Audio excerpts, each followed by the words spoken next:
understand that. Clear as mud. And you. Yep, I got that. That's. All right, you guys can. We're hot now. Yeah.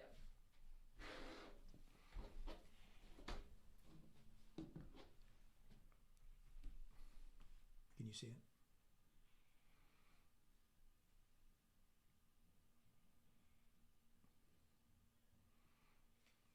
Do we have any views? I don't know, but she's saying we're just waiting for a sec. Be patient. We're just waiting to make sure everybody has joined us. Thanks. Smile. Don't hear you. Everything we can hear you.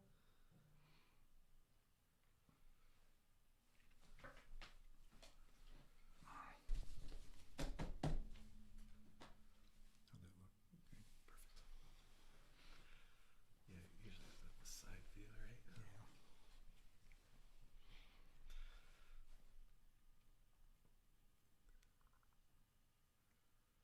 Can we make this happen?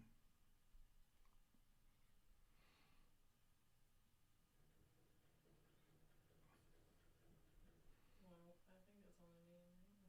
Hmm? It's only one of us three right now. Oh, you'll be able to edit out all of this pre stuff for what you put up, or is Right. this it? It's this. So maybe I can. I'll have to check, but Little product placement. Oh, yeah. Oh, we should have worn our MSI hats. And our pins. Gotta remember that stuff. Coffee mug. See, if we had We need a checklist. a space, if Mary Lee would get her space set up, then we'd just have a studio space with all of our props and everything. Mm. Really, so nobody says else. only one person.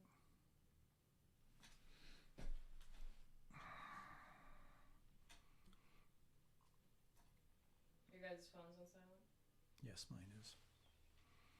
Hopefully. Yeah, usually it is anyways. Oh, I like this one. I have one of these things, but it doesn't have the little drawer.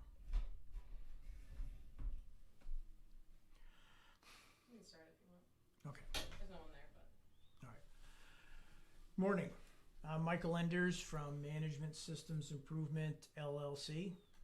And I'm Tim Jennison from Management Systems Improvement, LLC. We welcome you this morning and would like to spend a little bit of time talking about the new AS13100 standard. Give a kind of a brief overview of why we have AS13100, what it means to businesses that have to comply to it, and maybe give a little bit of information as to what some of the requirements of the standard are.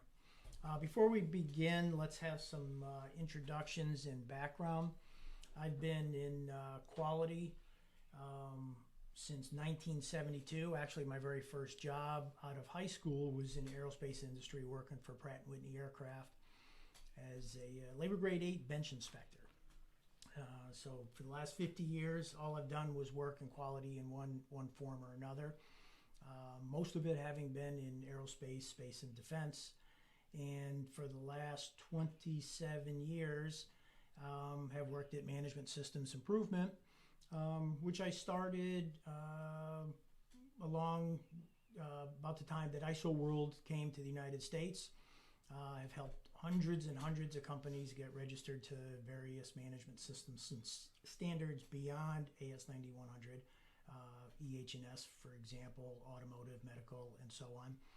And now at MSI, we have quite a few clients where not only have we helped them get registered to the respective standards, but we help them maintain their registration through a variety of means, which Tim will explain to you. Our job is to continually keep our clients abreast of any new requirements so that they can stay compliant. Chief amongst them right now, AS13100. Very nice, Michael. I'm a management system specialist for the MSI and have been for about 5 years now. Prior to that, I was a aircraft mechanic out of Hartford for a small flight school. Right now, I am in the trenches. I am battling all the battles for a lot of our aerospace companies within the supply chain, making sure I keep a good hand on the pulse for all of these new things that come out. And right now we are focusing on AS13100 and where it came from, why it's coming to be such a focus for the aerospace engine supply chain. Thanks, Tim. Good. For those of you that are watching live, you can go into the comment bar and send us questions, comments, concerns, etc. And we'll try to address those, if not during the presentation, then certainly towards the end of it, and try to maybe answer some of your questions.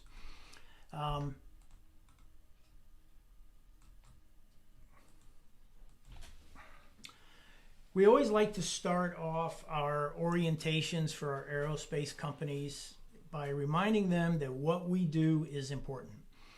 It's hard to remember when we're working on the factory floor, or even worse, when we're working in behind-the-scenes administrative positions, that we are making products, no matter how small they may be, no matter how insignificant they may be, products that directly impact the safety of the overall product, the end product, which provides for an effective means for our warfighters to complete their missions, and generally in support of higher levels of concern than we may have just with the local visibility that we have with the parts and the springs and the pins, et cetera, that we're manufacturing.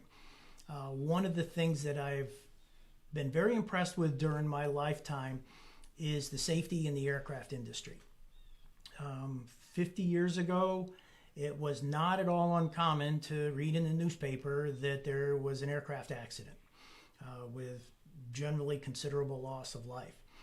And I think if you, the older people think back, it was kind of a common fear that planes would crash. Nowadays, planes don't crash. The last time that we remember an actual plane going down was the one up in Buffalo that went down during the ice storm. And that was not a mechanical issue. That was a pilot / training issue.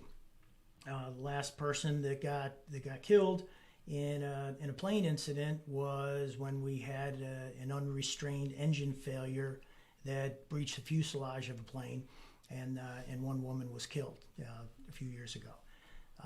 So those are the only incidents that have occurred. Probably that Colvin one was probably 15 years ago now. The reason that we have such an incredible safety record is that the aircraft manufacturers, the engine manufacturers, and everybody in the supply chain has been paying particular attention to removing all of the variables from the manufacturing processes. The products are designed and tested so that all of the modes of failure have been understood and removed from the process of manufacturing these machines. So they're incredibly safe now. So for certainly our commercial customers, airplane safety is paramount. And then we also have our war fighters. Our guys are out there on the front lines with hardware that they need to have work first time, every time. I think during the Vietnam War, we can all remember the instances of the M16s jamming on a regular and consistent basis. Those kinds of failures result in our guys being in extreme danger. We don't want to do that. We don't do that anymore. We make sure that whatever it is that we're giving our war fighters works. So we try to encourage people at our clients to remember that what we do is very important.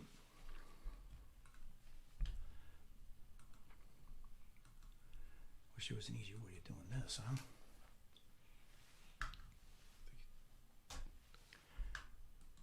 Which brings us to AS 13,000, AS 13,100, sorry. Right now, any of you that are working in the supply chain, you understand how complicated it is, how many requirements you have. As a matter of fact, that's one of the primary jobs of the MSI specialists when they're on site at the client. And for those of us that kind of work in the background, just staying smart about the requirements, is that they're complex, they're never ending, and they're coming at us all the time. We have all of our particular end customer requirements, whether it be Boeing or Airbus, Lockheed, Raytheon, etc.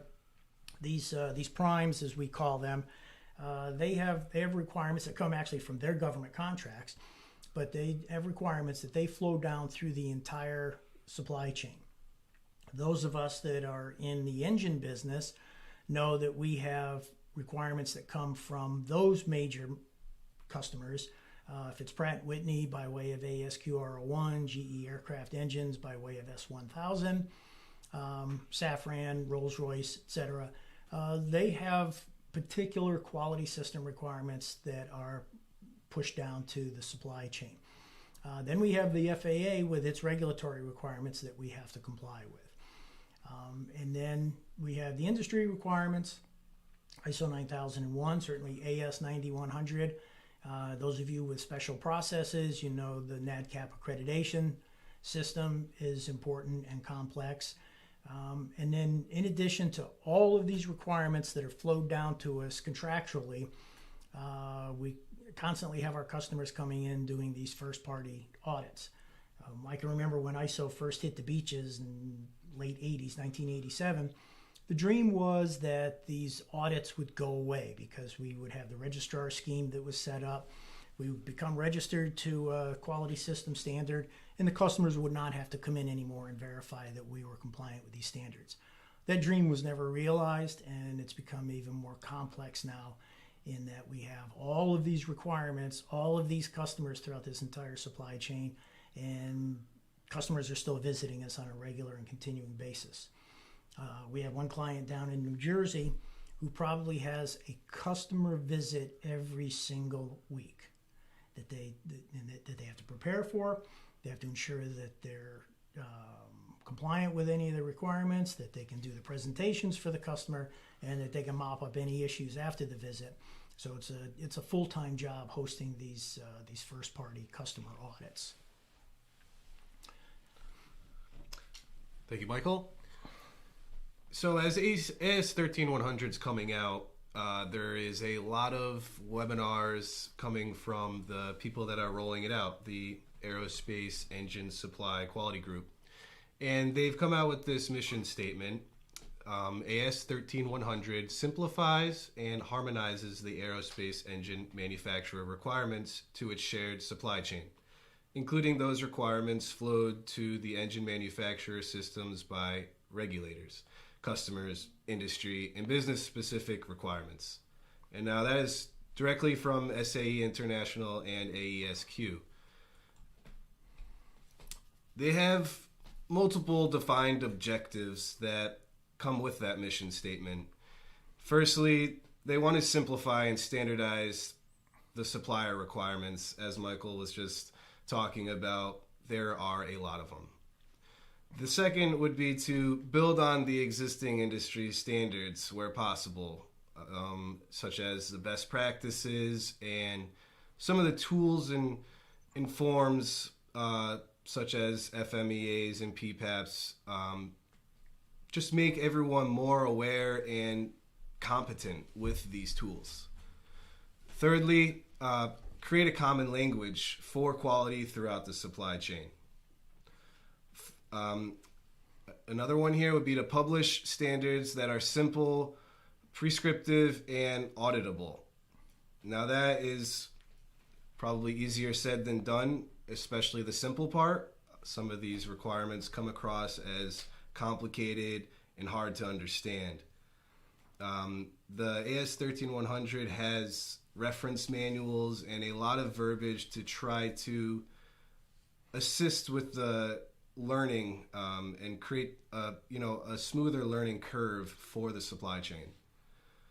Also, number 5 would be to easily adopt within existing processes and systems. So they do not want to create things that won't work well with what we currently have in place that come from AS9100 requirements and the already existing supplementary requirements that these prime customers roll out. Number 6 is to deliver results rapidly through focused activities. As I mentioned before, there's been a lot of seminars, webinars from SAE that are really pushing for us to move quickly with these not new but existing practices, and the goal is to have it done by the end of next year, to be able to provide evidence that the supply chain has the ability to start having records and objective evidence for these quality best practices and tools. The Aerospace Engine Supply Quality Group is made up of a lot of the top prime customers such as GE, GKN, Honeywell, Pratt & Whitney, Howmet, PCC, Rolls-Royce, MTU, Safran, and IHI. They have a lot of influence, and a lot of the members of AESQ are directly still working for these companies. They have a lot of experience, and they're the ones that are driving these best practices for everyone to adopt.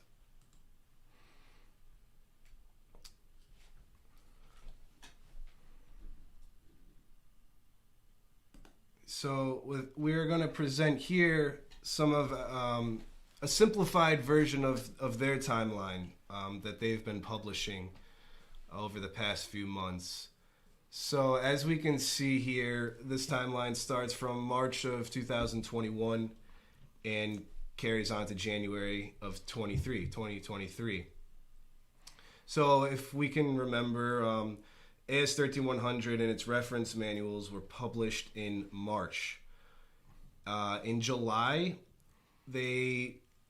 AESQ provided training, online training that covered a lot of these best practices and just a shortened version of what to expect. In October, we should have begun compliance assessment. There are tools available that we are adequately and prepared to use here at MSI. We've been performing them since October, where we have to do a gap analysis and understand what's missing in our current systems, our current quality management systems, and figure out what's needed to become AS13100 compliant. Here we are in December of 2021, and in January, less than a month away, we need to be closing these gaps that we found through the gap analysis, making sure that we've reviewed the standard, its requirements, and have actions to fill those gaps. In April, we're expected to train internal parties within each organization. We need to train internal parties on the things that we changed. In July, we'll be needing to conduct internal audits where we need to verify how effectively we've implemented these AS13100 requirements. In October, those gaps need to be closed through corrective action and just need to have evidence that we are compliant. In January, that is when the supply chain is going to be subject to these requirements, whether we see them on contract binding documentation or whether customers, these prime customers, flow down to other customers to say, we need evidence that the supply chain is compliant. And by that, we need to have evidence of a self-assessment and compliance to all requirements.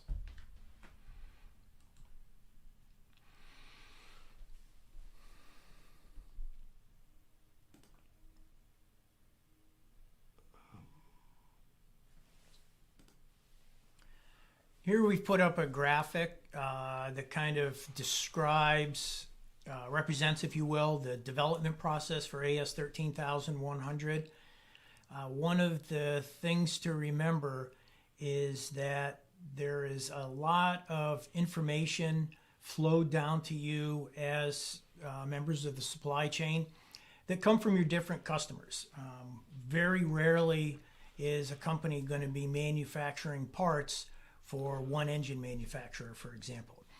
So you could be working for GE Aircraft Engines, you could be working for Pratt & Whitney, and you could also be working for Rolls-Royce all at the same time. Well, unfortunately, they all have their own set of supplier quality requirements that they flow down by way of their contract. In some cases, these requirements are going to run in parallel to each other. In some cases, they're going to be additive to each other. And in some cases, they may even be contradictory, unfortunately.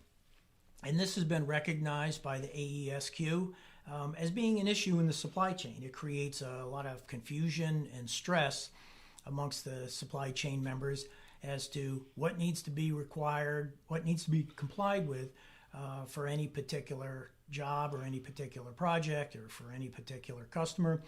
And the system that comes out of trying to comply with such a disparate set of requirements becomes fairly cumbersome. Gets very, very confusing as to what process we're going to apply to which part number, because it all depends on which part is being delivered to which customer. So the AESQ has recognized that and has tried to do something about it by way of AS13100. So in addition to the separate customer quality system requirements that are flowed down to us on the contract, there are a lot of these AS13000 series standards that have been developed by AESQ over the last few years and either published or drafted or in some fashion on the horizon, which are another level of complications such as measurement systems analysis and 8D corrective action, for example. So there's a whole level of standards that are below those that are flowed to us from the customers. So now what AS13100 has done is to take the higher level quality system requirements from the customers, homogenize them into one document, while at the same time taking some of the information that are in the AESQ standards, also putting that into AS13100, and hopefully coming up with a single document that will describe the vast majority of the requirements in one place and make it easier for companies to comply with.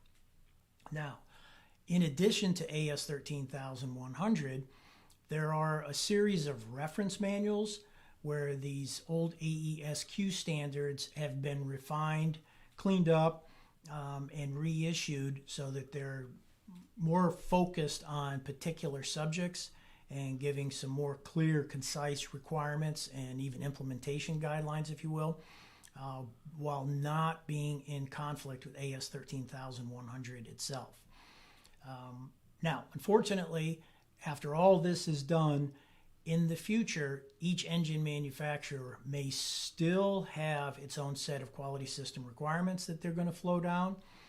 There may be some customer-specific requirements that you're going to have to comply with, but for the most part, the intent is that AS13100 and the reference manuals will contain enough information and enough requirements that those will be the ones that we focus on, as opposed to the customer-specific requirements being more onerous than they were in the past. And it's been said that the overall number of requirements with this scheme has been reduced by approximately 50%. So the way the standard came about was through a whole series of standards committees, which we're all familiar with, working in the ISO world for as long as we have. There's not one guy that writes these and then everybody signs on to them. It's pretty much throughout the industry. Representatives get together at these technical committee meetings and draft these standards, and then they are put out for review, comment, and voting amongst the industry representatives. So the long and short of it is that it has been a long, involved process to get to AS 13100 and the reference manuals, and there's been a lot of buy-in by the AESQ members, those 10 companies that Tim listed earlier.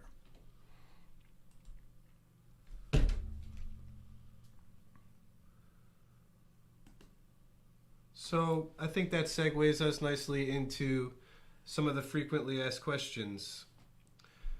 Are we ready for that? Reference manuals. Okay, reference manuals.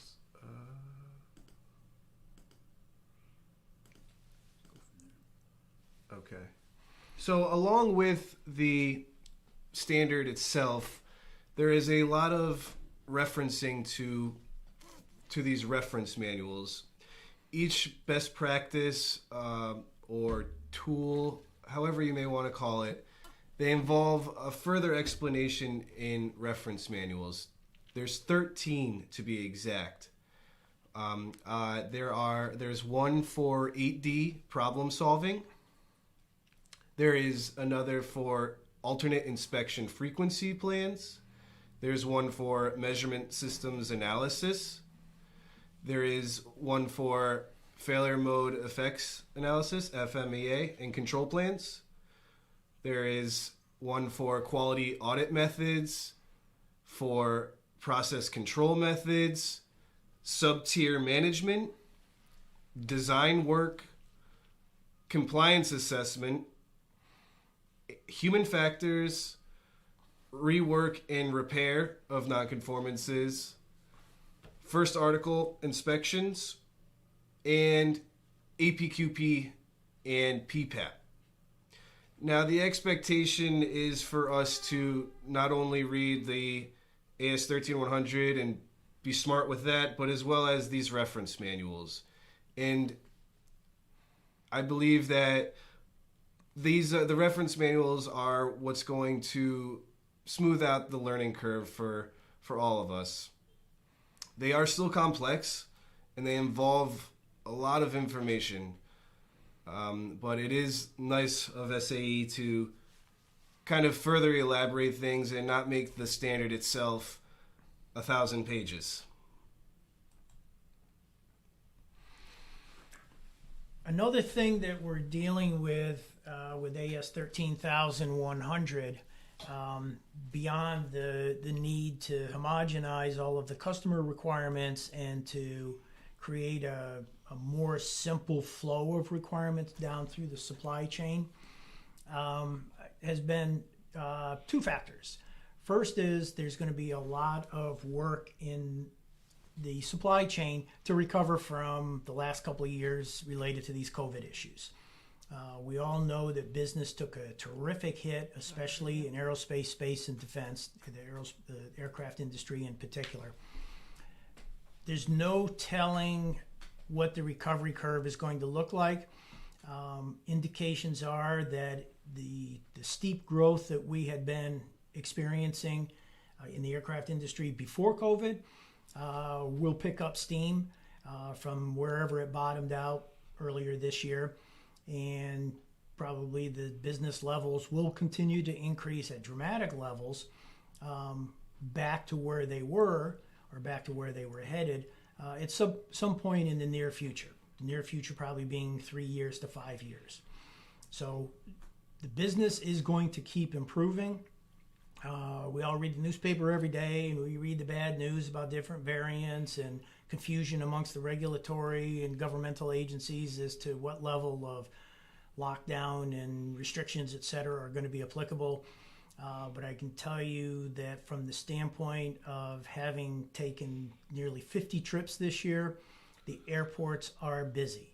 They're overwhelmed, as a matter of fact. We've read about American Airlines and Southwest Airlines and Spirit Airlines having to cancel tens of thousands of flights because they just did not have the capacity for all of the customers and all of the flights that are necessary. So people still want to travel. People are still flocking to the airports. Unfortunately, the shortage in personnel, the shortage in hardware, the shortage in just supply chain issues like food and napkins and tires and so on, it's made for a real tough time being at the airport. But the long and short of it is the aircraft industry will continue to recover at a rapid pace. So expect that your world will stay complicated as we recover from the COVID thing. And then the way the aircraft industry was going before COVID was already on a rabid pace. So in addition to having to pick up the ball from the COVID thing, we still have the underlying worldwide demand for aircraft as more and more countries are developing their own middle classes. As I like to say, the first thing that somebody does when they enter the middle class is buy an airplane ticket. They want to go somewhere else. So that's going to continue to happen. So at the same time that we have a lot of business stresses on us in terms of the growth of our companies, we're going to be having to deal with the requirements that come down from our customers, particularly AS13100 currently. So it's going to be a very interesting next few years for all of us. One of the things that I had noted of probably a few years ago when AS9145, for example, came out, that had to do with what we call APQP, Advanced Product Quality Planning, and the PPAP process, Production Part Approval process, is that this stuff all comes out of automotive.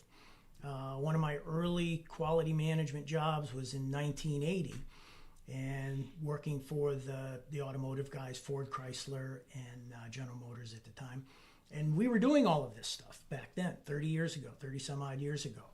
And it was odd that the aircraft industry took so long to adopt some of these planning processes and some of these risk management processes when the automotive guys have been doing it for decades. And one of the reasons the automotive guys did this so early is they had no tolerance for variability from the standpoint of manufacturability and cost, not so much safety. Because frankly, I've owned a number of 1980s era vehicles, and they were not wonderful machines at all. They were not well designed. They were just tough to work on. But one of the things that was impressive is they were all made exactly the same way every time. I would go into automotive assembly plants on a regular basis and just be amazed at the planning that had gone into the assembly of a car. Back in those days, a car was at a particular assembly station for probably 70 seconds. So whoever was in that station had 70 seconds to install a steering wheel assembly, to install a set of shocks on the car, to maybe drop the engine into the engine bay and bolt it up, to install the doors on a car. So it took an incredible amount of planning to make sure that those components could be assembled onto that vehicle as it was moving down the line within the 70 seconds that each workstation was allotted to work on its particular vehicle. Now, I'm not going to say that the APQP that's come out of AS13100 means that we're going to be cranking out aircraft on an assembly line and giving 70 seconds of time for each assembly station to perhaps affix a wing, attach an engine or something of that nature. But what we're looking for is the standardization of the production processes so that there are no surprises, so that we keep that variability out of the manufacturing process, which does create for a safer product. So things like the design FMEA, the production process FMEA, the APQP, PPAP, using statistical process capability, etc. All of these things are designed to make the production process be a lot more smooth, a lot more uniform, and create a safer product that has a lot less variability in it.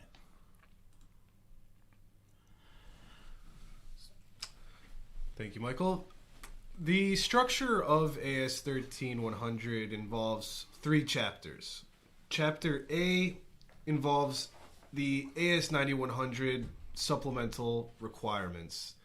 In other words, a growth of the existing AS9100 requirements. Chapter B talks about APQP and PPAP, AS9145 supplemental requirements. Chapter C is the defect prevention and quality tools to support APQP and PPAP.